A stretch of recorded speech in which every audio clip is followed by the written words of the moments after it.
Fala, povo de Deus, que Jesus te abençoe.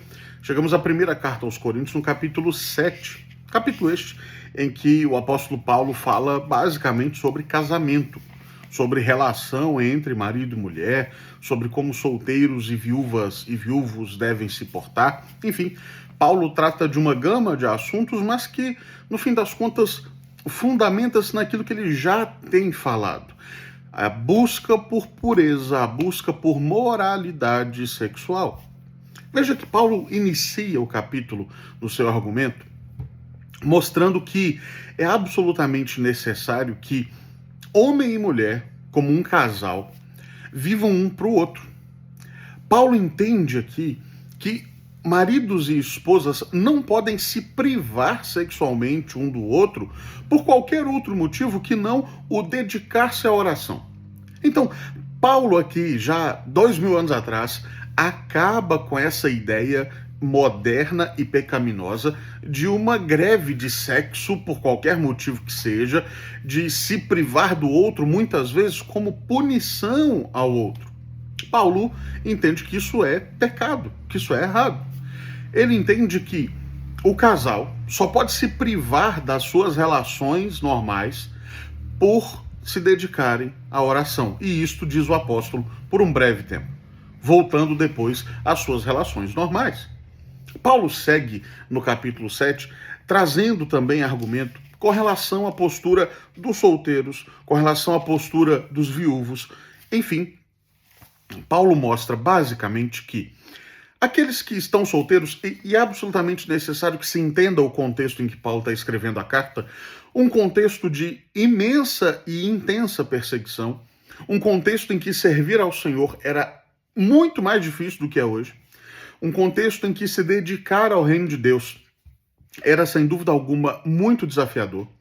E Paulo diz, olha, o ideal é que cada um permaneça como está. Como assim? Quem está casado, fica. Quem não está, não casa. Por que Paulo está falando? Paulo está contra o casamento, mas casamento é instituição divina. Como é que Paulo pode... Não, Paulo não está contra a instituição casamento. Paulo está dizendo, e ele vai dizer isso um pouco mais à frente, o solteiro, o viúvo, o não casado, por assim dizer, tem mais tempo e condição de se dedicar inteiramente e integralmente ao Senhor. Ele não tem as preocupações de um pai de família, de uma mãe de família. Ele não tem as preocupações, por exemplo, de ser um provedor do lar. Não tem as preocupações de criar filhos, de cuidar de filhos.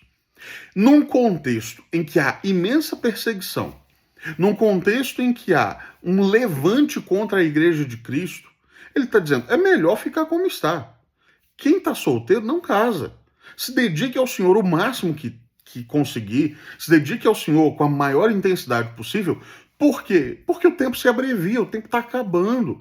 Veja que, principalmente a mentalidade dos autores do Novo Testamento, é de que Jesus estava para voltar muito em breve, muito próximo. Quando a gente olha para as cartas de Pedro, por exemplo, isso fica muito claro. Em outras cartas, Paulo fala disso também com muita ênfase. Por exemplo, a segunda carta aos Tessalonicenses, a primeira carta também, Paulo tem um tema escatológico muito importante. E aqui também. Paulo está mostrando, gente, Jesus está voltando, vamos trabalhar para o Senhor. Jesus está às portas, vamos nos consagrar mais ao Senhor.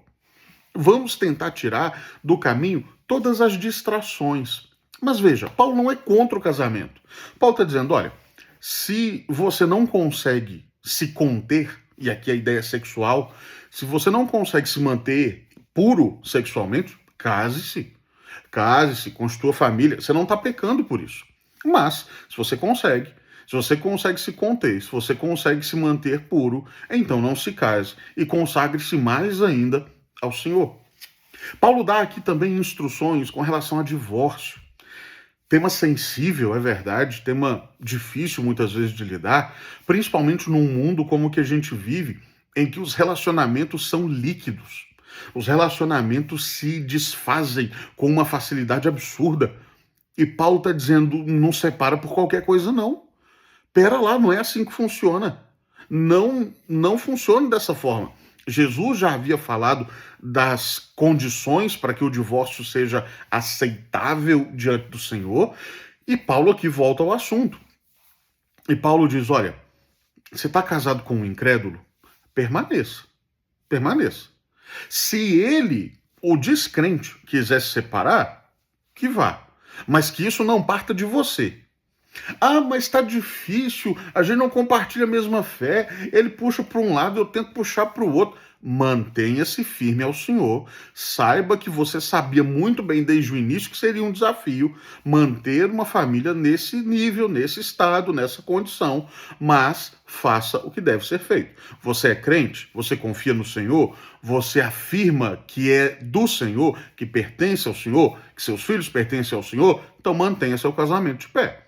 Lute pela sua família. Se o seu cônjuge é apartado da graça de Deus, se o seu cônjuge não confia no Senhor como você, se ele não tem um compromisso religioso, se ele quiser se separar, se separe.